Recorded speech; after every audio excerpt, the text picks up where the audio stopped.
మేడ్చల్ జిల్లా మల్కాజ్గిరిలో తెలంగాణ జాగృతి ఆధ్వర్యంలో నిర్వహించనున్న భారీ రాజకీయ పోరాట ప్రకటన సభకు సంబంధించిన పోస్టర్ను ఘనంగా ఆవిష్కరించారు. ఈ కార్యక్రమానికి సంస్థ నాయకురాలు కల్వకుంట కవిత నాయకత్వం వహిస్తున్నారు. ఈ సందర్భంగా పలువురు నాయకులు మాట్లాడుతూ తెలంగాణ ప్రజల హక్కుల సాధన, ప్రజా సమస్యల పరిష్కారం, మహిళా సాధికారత కోసం కవిత నిరంతరం పోరాటం చేస్తున్నారని అన్నారు. రానున్న సభ తెలంగాణ ప్రజల గొంతుకగా మారుతుందని ఆశాభావం వ్యక్తం చేశారు. ఏప్రిల్ 25న ఉదయం 8 గంటలకు మేడ్చల్ జిల్లా మునీరాబాద్లోని అద్వయ కన్వెన్షన్ హాల్లో ఈ మహాసభ జరగనుంది.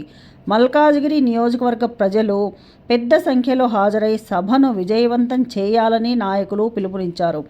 ఈ కార్యక్రమంలో తెలంగాణ జాగృతి సీనియర్ నాయకులు, మహిళా నాయకులు, కార్యకర్తలు, అభిమానులు పెద్ద ఎత్తున పాల్గొన్నారు. జై తెలంగాణ, జై కవితక్క, జై జాగృతి. తెలంగాణ ఉద్యమంలో ఎగిసిన గొంతుక, మన సంస్కృతిని ప్రపంచానికి పరిచయం చేసిన మన తెలంగాణ ఆడబిడ్డ శ్రీమతి కల్వకుంట్ల కవితక్క గారు సర్వోదయ తెలంగాణ, సామాజిక తెలంగాణ లక్ష్యంతో ఒక కొత్త ప్రయాణాన్ని మొదలు పెడుతున్నారు.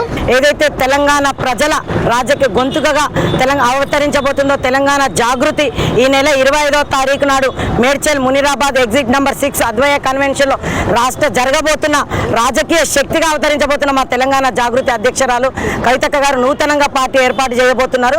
కావున ఈ పార్టీ కార్యక్రమానికి ఈరోజు మల్కాజ్గిరి నియోజకవర్గం నుంచి తమ్ముడు ప్రశాంత్ గారి ఆధ్వర్యంలో ఈ పోస్టర్ లాంచింగ్ కార్యక్రమానికి మేమంతా రాష్ట్ర బాధ్యులు తెలంగాణ జాగృతి కుటుంబ సభ్యులకు రావడం జరిగింది.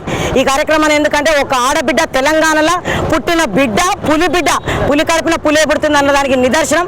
పార్టీ నుంచి వెలివేసినా కూడా ఏదో నమ్మమోని దీక్షగా తను తప్పు చేయలేదు అనే దృఢ సంకల్పంతో ఒక జైల్లో పెట్టినా కూడా అనేక జాగృతిలో ఉన్న మా అక్క చెల్లెలు కానీ, మా అన్నదమ్ములు కానీ ప్రతి ఒక్కరు అక్క వెంటంటూ ఉండి అక్కను శక్తి కాదు ఒక ప్రపంచం చేసి మేము అసెంబ్లీకి తీసుకెళ్తాము. మొట్టమొదటిసారిగా మహిళా సీఎం తెలంగాణలో ఉంది అంటే మా కవితక్కనే ఉంటుంది అని చెప్పి మేము తెలియజేసుకుంటాం. నాకు ఈ అవకాశం ఇచ్చినందుకు మా మీడియా సోదరులకు, మా కార్యకర్తలకు అందరికీ please like, share and subscribe.